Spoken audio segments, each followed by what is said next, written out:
Welcome everyone to our sixth Family and Support System chat. We're so happy that you were able to join us today. I'm joined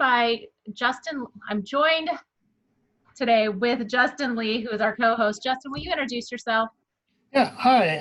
I'm, like Denise said, I'm Justin Li. I'm the manager of student support for the university. Awesome. And Justin and I have been hosting this for the last 6 weeks and have enjoyed learning as much as we can about what's going on around Pacific, and we're here every day. A little bit of housekeeping. Please leave your sound on mute.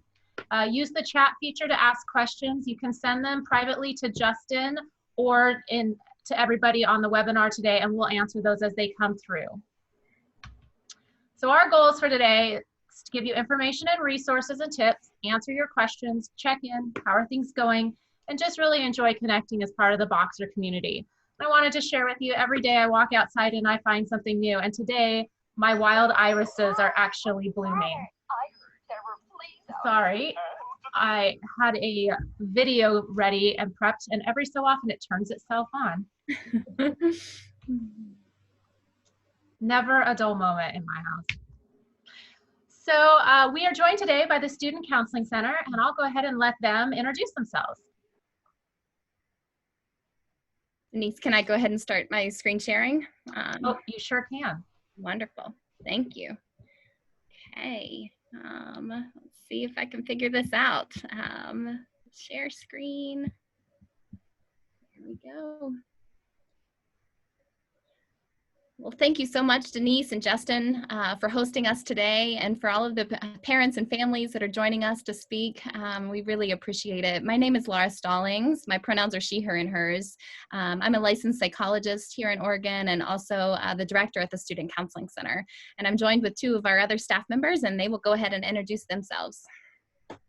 Hello, I am Allison Haidu-Paulin. My pronouns are she and her. I'm a licensed clinical social worker and a staff therapist at the Student Counseling Center. Glad to be with you all today. Hi, my name is Wanjun Wen. I'm a staff psychologist and my pronouns she, her, hers. I'm glad to be here today with you all. So we want to start by just acknowledging that no matter what year your student is in school, this is a unique time developmentally as you're adjusting to your students becoming young adults and leaving the nest. And outside of COVID-19, this is already a unique experience as you are ready to transfer the authorship to your students' lives. And then here comes a transition that none of us anticipated. And now during COVID-19, we have some folks that now have their students back home with them. We have others who maybe are still living afar from their students, and you might have an increase in worry and concern about their health and safety. But regardless of kind of what those transitions have looked like for each of you individually, we are now navigating remote learning and have been for several weeks. So it has been quite the adjustment. So we want to spend a little bit of time together today to get to know you. We're going to do some polling questions in just a second. We're going to spend a couple of minutes talking about kind of the neurobiology of what we all might be coping with during this time of COVID-19. We're going to spend some time exploring coping with ambiguity, because we're all faced with a lot of that right now. And also, if some of you have joined us for parent sessions during orientations in the past, we're going to use a similar model that we call the 3 R's in regards to really encouraging you to maintain connection with your students during this time of transition. Then we're going to open it up for Q&As, and I'd love to hear more from you all and what your needs are. Okay, we're going to want to learn a little bit more about you and do some polling.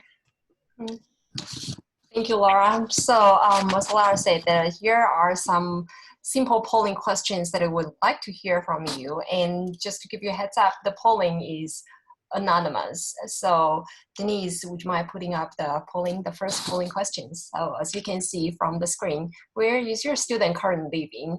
And you have 30 seconds to answer this. And after we got all your answers, then we'll be able to share the results. So 3 options: at home, on campus, or off campus in the Forest Grove, Hillsborough area.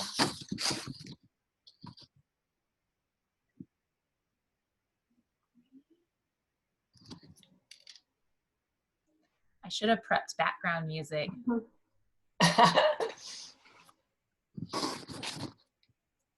Okay, are you done?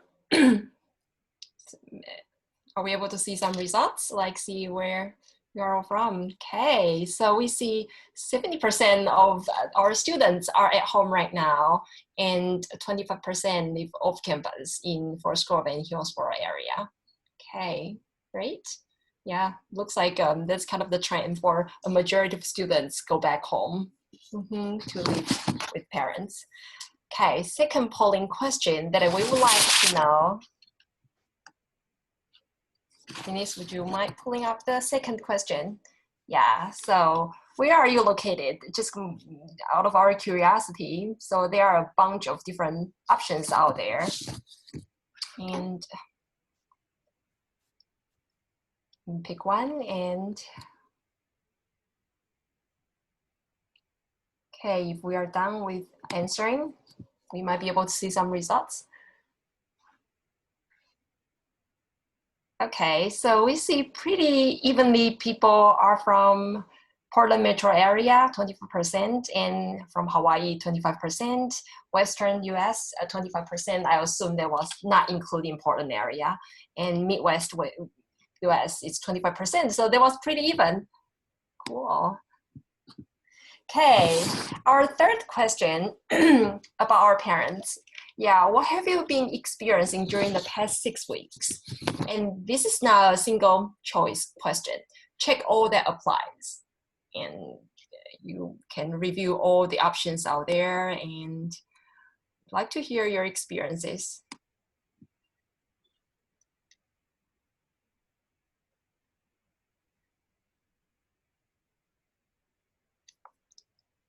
Okay.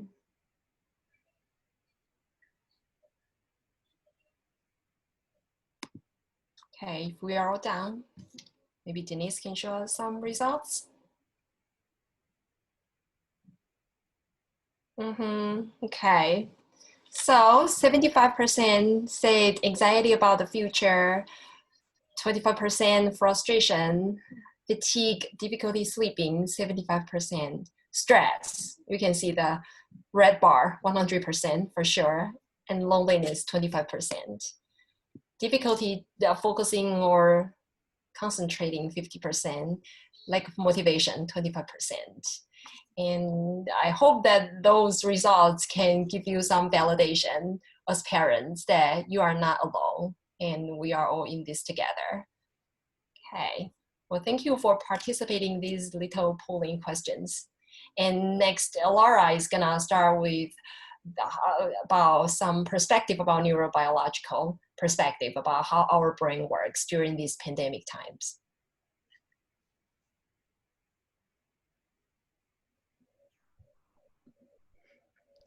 Thank you, Wan-Chen.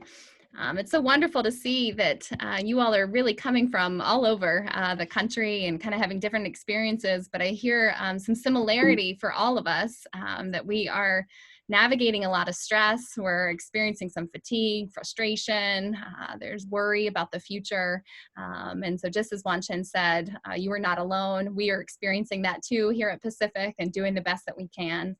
So as mental health professionals, it feels really important to kind of ground us in this conversation about our brains and our neurobiology. And so we won't spend a lot of time talking about the nuance of science here, but I do think that it feels really important about how you can hopefully support yourself and have some self-compassion, but also how you can support your students, especially right now as they're cramming for exams. And it may be likely that they are having a more difficult time this year than they maybe have had in the past.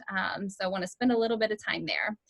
So first of all, you know, this experience of COVID-19 and really profound adjustments and transitions and trauma that we experience as human beings, in our field, they kind of call that acute stress.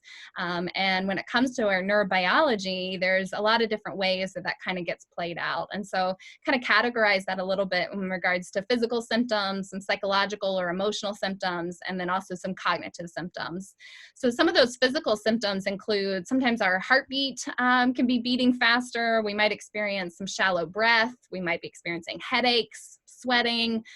Some folks experience abdominal pain during those stressful times, sometimes chest pains. Really, all of us, depending on our biological and genetic makeup, kind of experience acute stress differently, also based on our previous life experiences of trauma.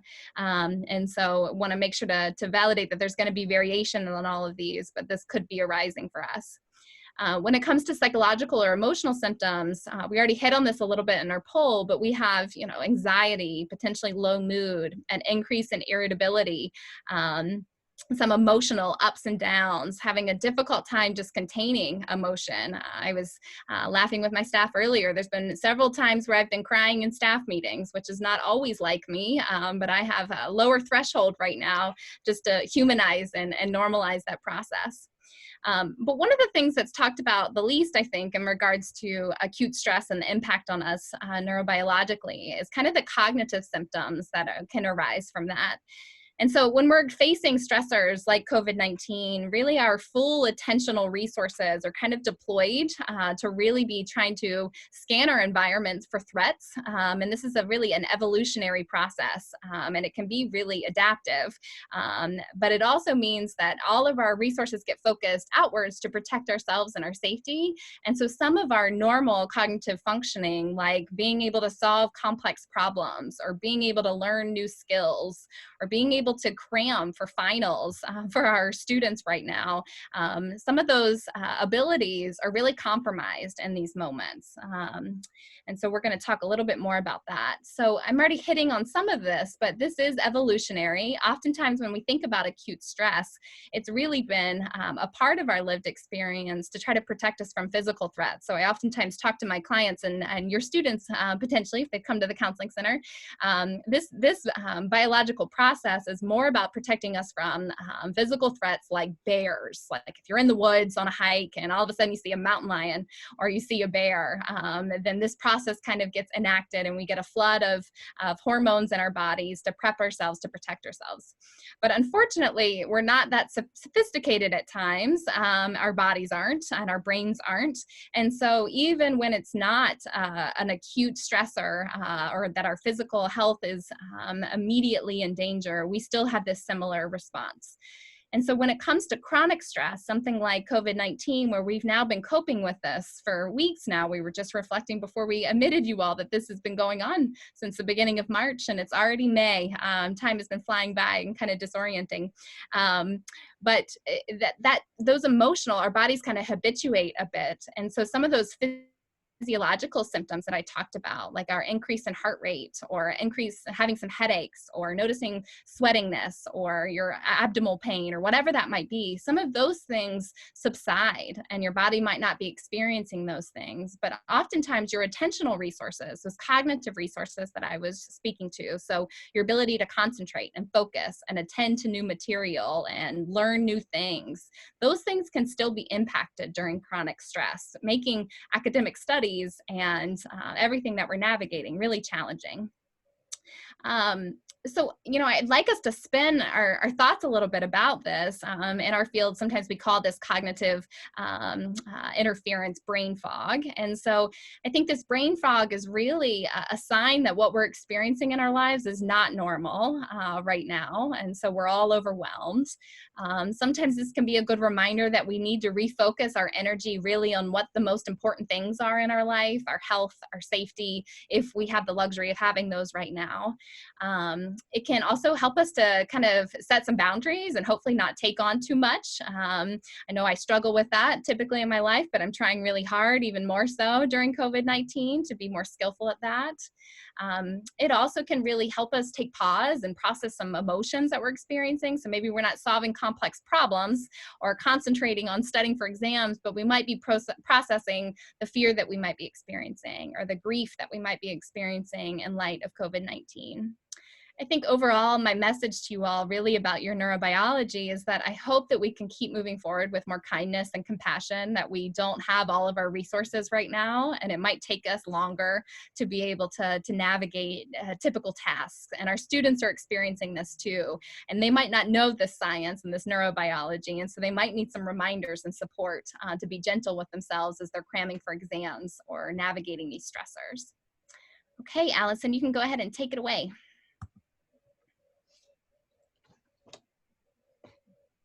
Okay, there I am, off of mute. That helps.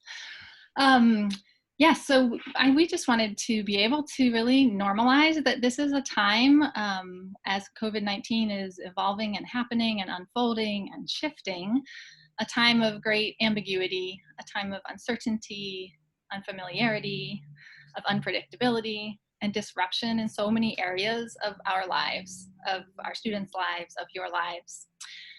In education at Pacific, as well as K through 12, if they have any siblings.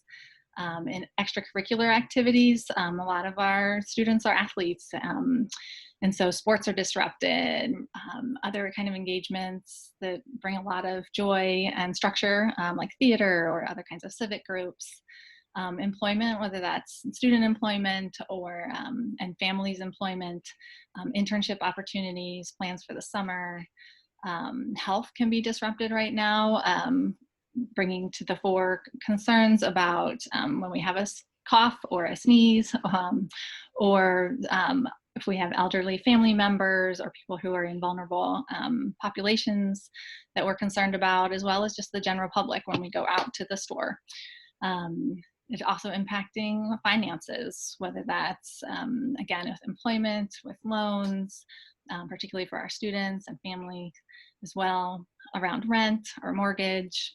And then it's not only currently, it's like looking into the future, it's uncertain how long this will last and what that will mean in terms of summer plans and fall plans. And so we just want to be able to recognize that this is true for all of us right now.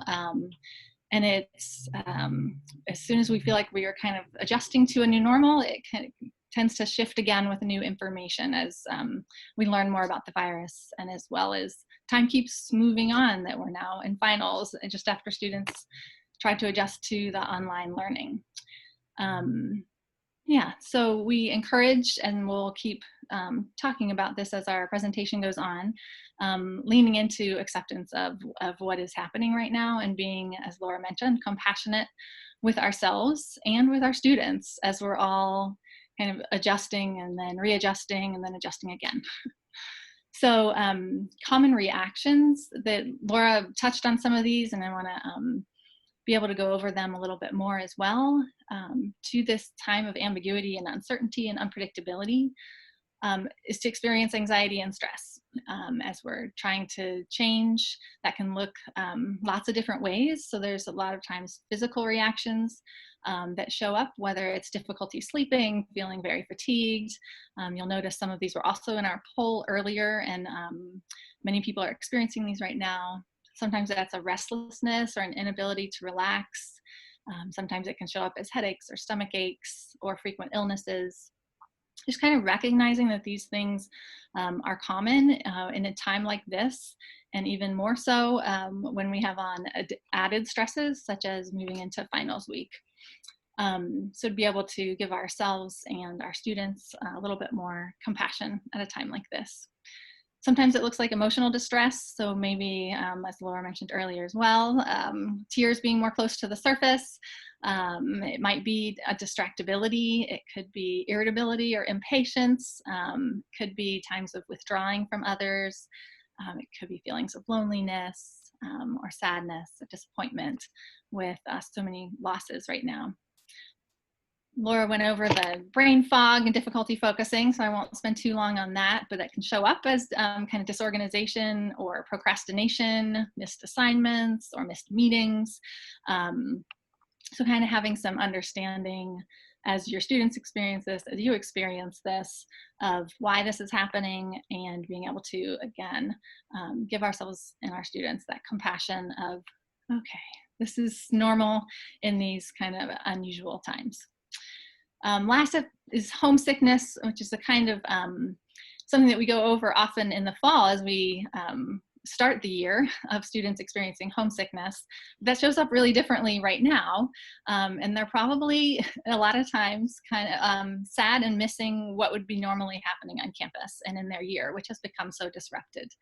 And you all might be also experiencing a mix of emotions around having them home again, or having them in the area but not with you at a time when a lot of families are spending time together and supporting each other. So just kind of recognizing that homesickness or sadness about the way things were is also a common reaction to what's happening right now. Thank you, Laura. She's advancing slides for us here. So what can we do with all of this? We have a few suggestions and tips which are listed here. The biggest one is being able to focus on what you can control, because there's so much right now that we cannot control. And so that looks like being able to limit exposure to or discussion of news around the pandemic, whether that's limiting how often you tune in to the radio or TV or newspaper, or you ask your family member to say that you're done talking about that for the day. You need some time to unwind and unplug from all of that news. Can look like establishing structure in your day to provide predictability and normalcy. A lot of that has kind of evaporated without going to classes for our students, or without going to work locations for many of us, or with losing work. That can also happen. So being able to find some sense of routine in daily taking care of your body and your mind. So having things that throughout your day in which you can experience achievement. So whether that's work-related tasks or hobbies that you're doing or projects, experiencing some sense of achievement in a day or a week. Experiences of pleasure that can look lots of different ways, whether that's petting your animal, your dog, or going outside and soaking up some sunshine, or sitting down with a good book, or watching a favorite TV show. And then as well as connection. This is harder in the time of physical distancing and social distancing, but being able to connect with friends and family, with loved ones, is also an important part of establishing a routine and keeping ourselves mentally and physically healthy. So we have to get creative sometimes with that, of how to stay connected with friends. There have been many, many ideas out there in the world about how to do that now through technology, or through drive-by birthday parties, or all kinds of things. Then let's see, so I talked about making a schedule, a routine. Let's see. That can look lots of different ways, whether it's the same time that you get up every day, or that you always have pizza on Friday nights, or that you have a virtual happy hour with friends, and encouraging this for your students as well. So these are ways to take care of yourself as well as for your students. And Wan-Chen, after me, will talk a little bit more about what that can look like to navigate and negotiate how to support your student, which has its own complexities. And then creating small goals, knowing that those can shift they might shift the following day or week. That what you set up this week might not work next week. And so you, again, being able to practice that flexibility and kind of leaning into recreating what is going to help us stay physically and mentally healthy. Another part of that is acknowledging and creating space for your emotions, being able to, as they arise, those experiences of loss, of frustration, of irritability, of fatigue, being able to name them, identify them, and then express them, whether that's talking with someone in your life about them, or whether you journal about them, or whether you run them out, whatever works for you. Another thing that can be really helpful is seeking out positive news and experiences. A lot of the news is not good right now. So kind of intentionally finding those places of good news, or sharing those with friends to say, what's something good that happened for you today? Or what's something new that happened? And then practicing calming rituals can be another way of helping to cope with our emotions this time. So that can be just taking some deep breaths. It could be practicing gratitude each day. It could also be mindfulness, and we'll have some resources at the end around that we're able to share with you. And those are available as well for your students, of course. And then speaking to yourself with compassion. I'll just echo that, that these are hard times for you as well as for your students, and not beating ourselves up over that, but being able to be understanding with ourselves and figure out what we need and get those needs met. best we can. So I will now pass this over to Wan Chen. Hi, so thank you, Allison, for this. And next, we'll be talking about 3R, as Laura mentioned earlier. This is the 3R model when we try to share some strategies for parents, when communicate in terms of the interpersonal effectiveness and communication strategies with our college students. So the first R is recognizing. And just like what Laura and Allison shared, that this is a transitioning time for students and parents. And I'm going to refer the next slide for details later, but this is kind of something that I just want to echo back to what they share, whether it's psychologically, emotionally, or physically, this is a transitioning time for everyone. And recognizing an urge to go back to the normalcy, we kind of have a lot of pop-up fantasies oh, I wish that after a certain day things will get back to normal, or we wish that some concrete plan after a certain day that things are going back to what we used to be. So recognizing that's the urge we all have to go back to that, and recognizing an emotional tumultuous time for us too, while we are navigating more logistic stuff or some plans incredibly emotionally that we are managing right now. And just like what Allison said in the last, a need for self-compassion as well. So knowing we all need that, whether the compassion for yourself or for others. Okay, next. So this is the slide that I referred earlier that just want to set up as a reminder, or just we remind ourselves our college students' developmental trajectory. So if you remember, if you are part of the orientation back when your adult children were coming into college, there was the orientation that we share with our parents is college students, they are achieving a sense of competency, and throughout the year prior to COVID-19, they probably have been get accustomed to the sense of competency and exploring all sort of their identities and learning a way the groove of the independence sort of, and managing all kind of emotions on their own way while cultivating their intimate relationships, whether socially, romantically. And so for parents, that's kind of a parallel process that we often remind our parents, you are also in that stage of navigating this process with our students.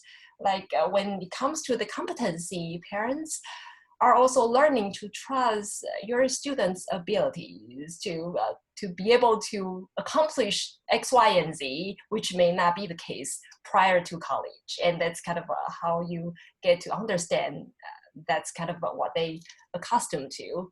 Their identity as well, for parents, redefining yourself and the role switching from a caregiver or a handholder to a mentor, to an advisor, or even to be a consultant. And while students are get accustomed to that independence, that you might be experiencing the separation anxiety and probably a lot of emotional reactions while you are with them or not with them, or witnessing their growth. And recognizing and normalize all kind of emotional reactions will come up both ends during this transition time. Also for intimacy, while your adult kids are cultivating their own intimate relationship, your intimate relationship between you and between parents and children are also essential as well. So stay close with your child without being overtly involved, and reconfigure home dynamics, as this pattern shifted. So these slides kind of want to bring that as a reminder for we all to set up for this stage. The second R that I'm sharing is responding. So we recognize all kind of different scenarios. Now, how do we respond? So the first one that I share is normalize various emotional reactions. As Allison and Laura share and identify, and even from the polling questions that you all identify different kind of emotional reactions. And knowing our students too, they might be excited about this time, extra staycation, how you want to call that, they might be missing a lot of their friends, their social connections, and may experience a sense of loss and grieving too. They might feel sad or feeling anxious as well, like while dealing with and handling with a lot of uncertainties. Okay, so those are all various emotional reactions. And expect differences and changes. That's also be part of that transition too.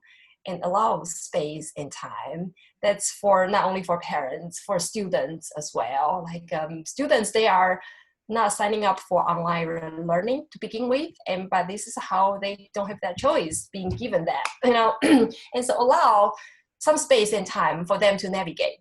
You might, from an outsider, might look like, oh, it's a bit messed up, like why your schedule is so sporadic. And students, they are dealing with that as well too. So allowing that a little bit space and time while you are witnessing like their chaotic moments, and respect their way of coping too.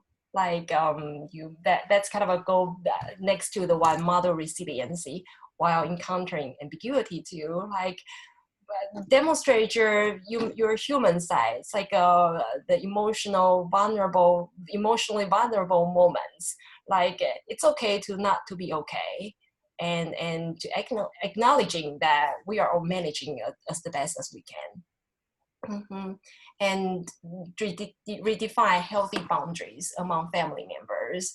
As I saw from the polling, that sounds like a majority of students are living home with you right now. And like, how do you reset their boundaries? Like I can imagine some students, when they move back home, they might revert back to their old habits, when parents expect them to be different. While some other students, they already developed their new habits, and parents probably expect them to be the same. So those are kind of a mismatch of the expectations and how their boundaries could look like. And so this is kind of a good time and good moment for us to redefine, like, yeah, what's that line look like right now? Like it may be different 6 months ago, or a year ago, or even prior to their transition to college. And so that's kind of how we can look at that from that productive way and productive perspective. So the third R that I'm sharing is reconnecting. And whether your students are with you right now or not, there must be something different or something new that you are learning to reconnect. And I think brainstorm new ways of connect is kind of something we talk about that all the time, but sometimes can be hard. Like we are just so used to the old way of how we connect. Like can be top down, like parents talk to your kids, or it can be like a very parallel or disconnect, or those sort of kind of different ways of connection. And maybe it's about time to brainstorm, like, yeah, how can we connect differently?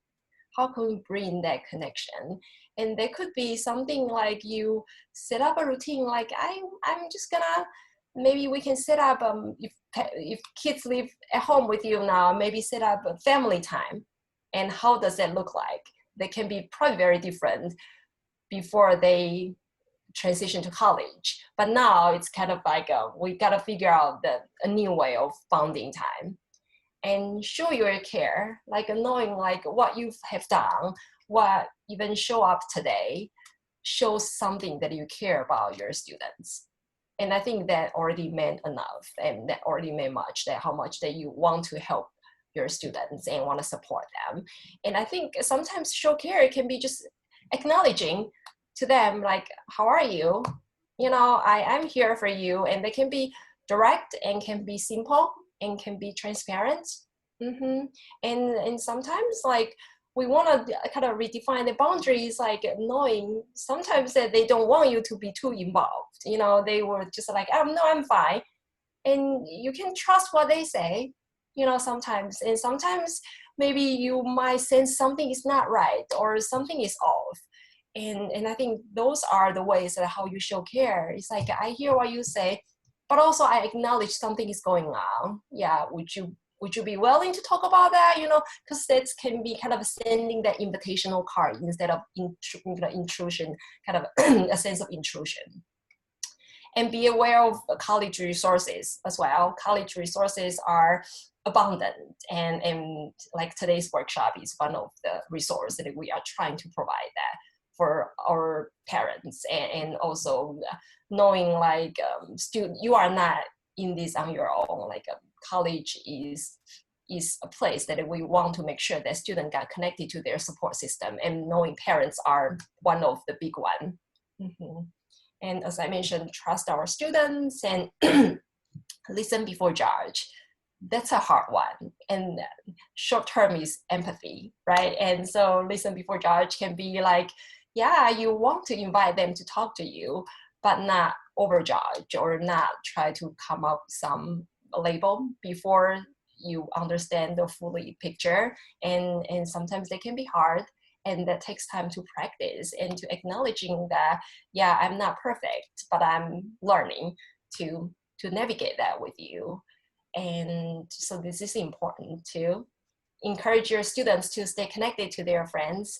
This is also an important one, like as they might miss out a lot of social connections when they go back home, or even different kind of relationships. And while we want to bond with our students, we know like developmentally, this is about time to cultivate different kind of relationships. So encouraging them to stay connected to their mentors, friends, different people are also essential for the success of the transition. And the last but the least, carve your time for self-care. And I think this is the kind of important for us to, reiterate that, and knowing like self-care is kind of such a fundamental one for everyone, and not only for our students, but for yourself and for family as a whole, or for community as a whole. Yeah, so that's kind of something that we like to remind you. And Laura is gonna share a bit about our service here. Thank you so much, Wen-Chen and Allison. We just want to wrap up to make sure to let you all know that the Counseling Center does remain open during these times. We are not providing any in-person services right now in light of this global pandemic, but we are providing services remotely. You might have noticed that we might all be in our homes right now talking to you, but we are open. And so we encourage, if you do have concerns about your students, about their mental health, or you think they might benefit from some additional mental health support, we are here and open. And so have your students give us a call or shoot us an email. We also can serve as a consultant. And so there's at times parents contact us as well if you need some additional support. So you're welcome to contact us as well. Our website, we've been trying to pivot. We've always had a website, but we are spending so much more time and energy on our website. We've also started an Instagram account, which is brand new for us. We also, under Wen-Chen's leadership, we've developed, they're not up yet on our website, but we're waiting for our marketing team to put them up. But we have videotaped we have a skills-based group called Mindful Coping, and we have videotaped that whole series. And so that can be a really great resource for your students. So we just wanted to give you kind of an image of what our website looks like. And so you can see on the side, we have a new heading that's specifically about coping with COVID-19. And so this is a list of curated resources specifically to help our students and you all in regards to coping with COVID-19. We also have our online resources and some great apps that we've kind of curated and put together. As you can tell from our presentation, we want to acknowledge how stressful this time is for all of us, and we all need some additional support. And so the Counseling Center remains here and ready to support you. And so that's all for us. I know that maybe Denise and Justin have a little bit to share with us, but we're eager to answer any questions or reactions that you all have. Thank you so much for listening.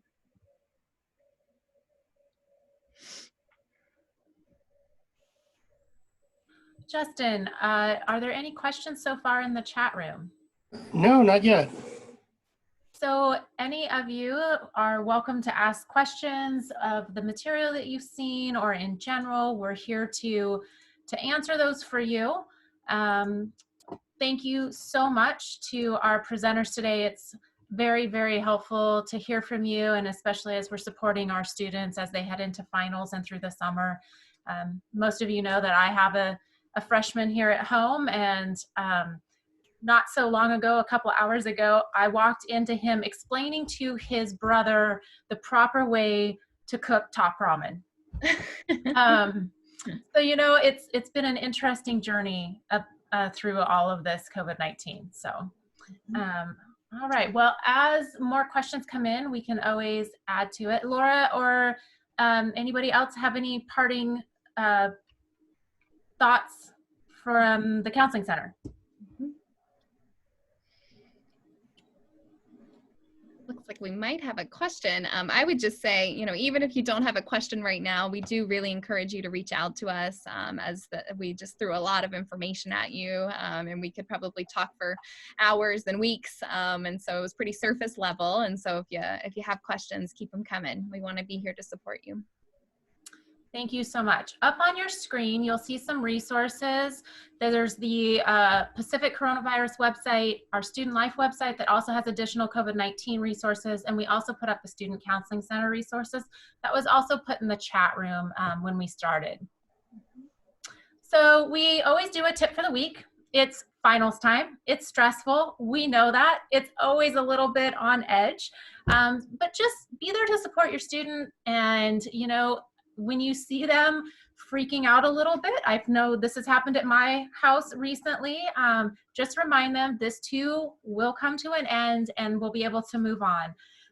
Many of them are worried about their grades, so I'm going to ask Justin to talk about the pass, no pass options.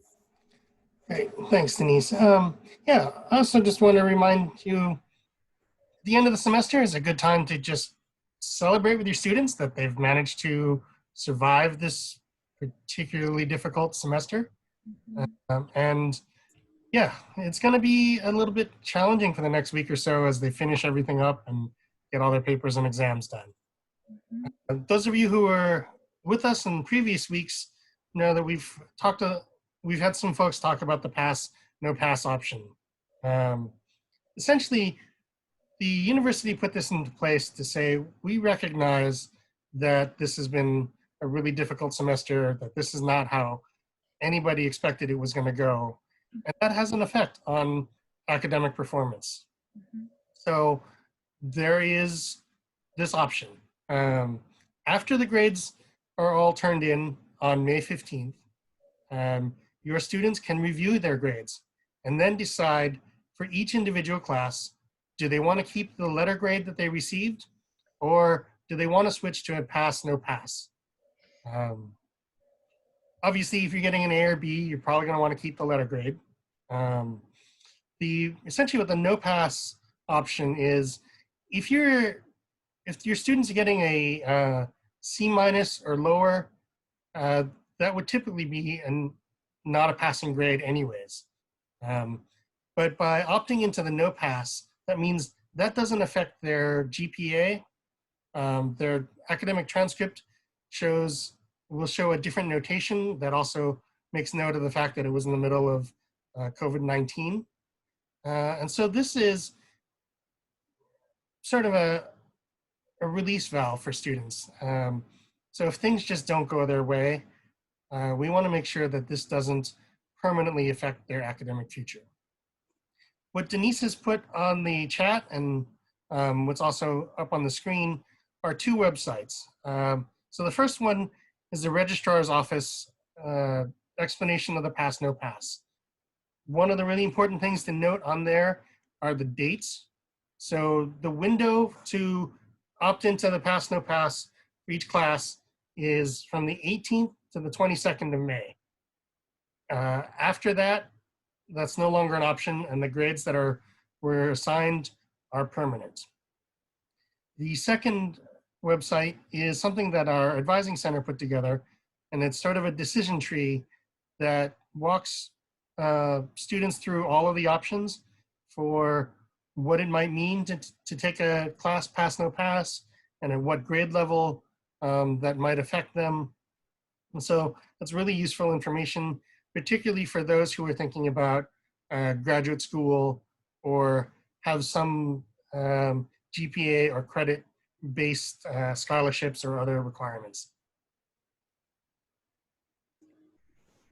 Thank you so much. Oh, Questions about any of this? Word should be either has gone out or should be going out to all students via email by now or at least by the end of tomorrow. great. Thank you so much, Justin. So one of the things that I wanted to do is invite you all to the commencement ceremony. Yes, it's virtual, but be there to celebrate your student, your friends. It's just an important time and passage in our time at Pacific. I'd also like to talk about our team challenge. Recently, where did it go? Never fails. We were on the news. I just found this out, and we have amazing students. Our students are beyond anything that we can imagine, and they have done a challenge, and I want to share that with you because not only are they getting the Pacific community involved, they're also getting the local community involved. Justin, can you see the KGW news on the screen at the moment? You're muted. Oh, I see your PowerPoint.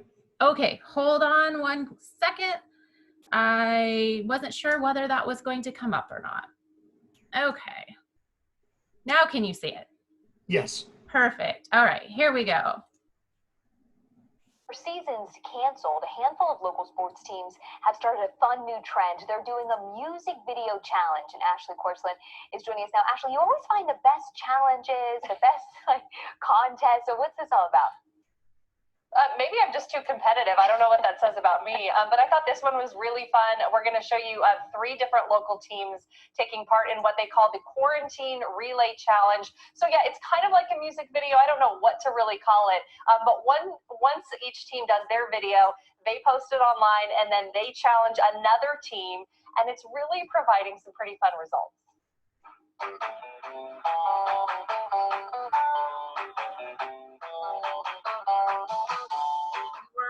First view at least on Pacific's campus,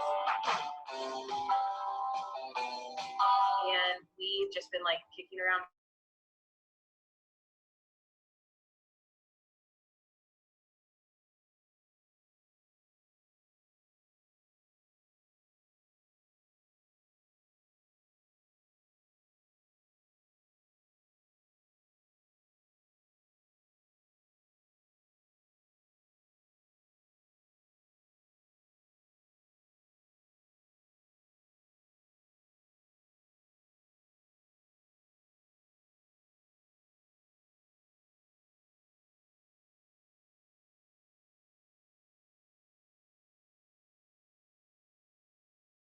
The baseball team also added some comedy to I like theirs, so I thought it was great. Today, look at me, I can be.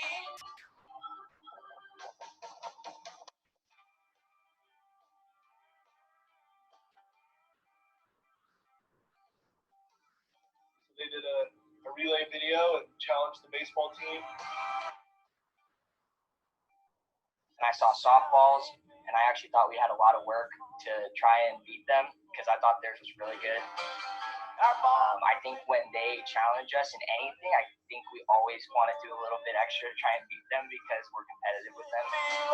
My part was actually I juggled a baseball with my feet, kind of like a soccer ball, and then I kicked it up and threw it towards the camera. It's just a great way to stay connected. I thought ours was better than softball, so I think we won the challenge.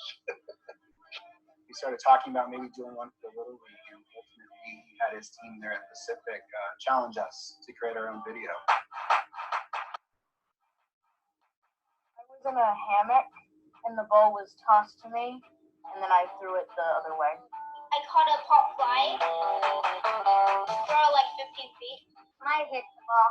One of Gavin's shots is him from a drone, so we're looking down from the drone at him.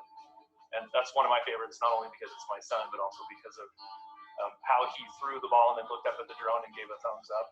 My favorite was the drone one, and it was fun to make it. I thought it was really good. I think the final result was about 53 videos, completely different kids, and that age, the age range was from 3 years old to 12. It just like shows that, I mean, when teams face adversity like this, when like your season is canceled mid-season with like no warning whatsoever, I think it just shows that like teams can push through adversity and just find ways to stay connected even though we're not like physically together. I'm ready to play today. Look at me, I can be center field. I think I could watch the Little League team play all day. You know, there's really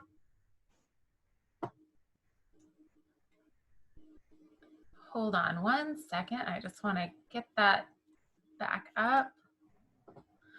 Anyways, I understand that we lost sound for a few minutes, so sorry about that. There is the link. It's on Pacific's website. Also, I believe it's on the Facebook. So if you want to go view that again, please do that. Super proud of all of our students who are thinking outside the box and getting people involved and connecting. So there's a ahead. question that we got a question about the pass no pass and how it reflects on graduate school qualification. So for that, I strongly encourage you to take a look at the advising guidelines. The short version is, if it's a prerequisite class for a graduate program, not to not take pass no pass unless your student is failing the class, because they will want to see if you got an A, B, or C in those classes. And one other thing that we heard from the Advising Center, if your student is having a hard time deciding what to do, please have them contact the Advising Center, and they're there to help them work through all of those different suggestions and what should I do and how might this affect grad school applications or any of that. So please have them reach out. Are there more questions? Sorry. No, in the next couple of days, all of your students will also be getting an invitation to a meeting like this for May 18th, or excuse me, yeah, May 18th at 3 o'clock, when the director of the counseling or the Advising Center will be available to answer questions about the pass no pass, because that's when the window will open. So tell your students to keep an eye out for that email. Thank you, Justin. So at this time, please, if you have additional questions, please put them in the chat so we can answer them. We just would really like to thank you for your time. Again, on the Student Life web pages at this link, there is a place for you to send questions. You are concerned about a student, any of that, so it'll get to us and we will continue to monitor that and answer those questions. This concludes our chat for the last 6 weeks. We will be posting this online. We're just waiting for some of the technological advancement people to help us with that. They've been diligently working on all the commencement slides and that piece. So we're just a little bit behind, but we will send out an email once that is up and running for you to go back and be able to look at that. In the meantime, you can always contact myself or anybody in Student Life and we can get you information. So one last time, if there's any questions, I don't see any in the chat room. So thank you very much. It's been a pleasure to bring you all of this information. Take care of yourselves and we will see you soon. Have a great one, everyone.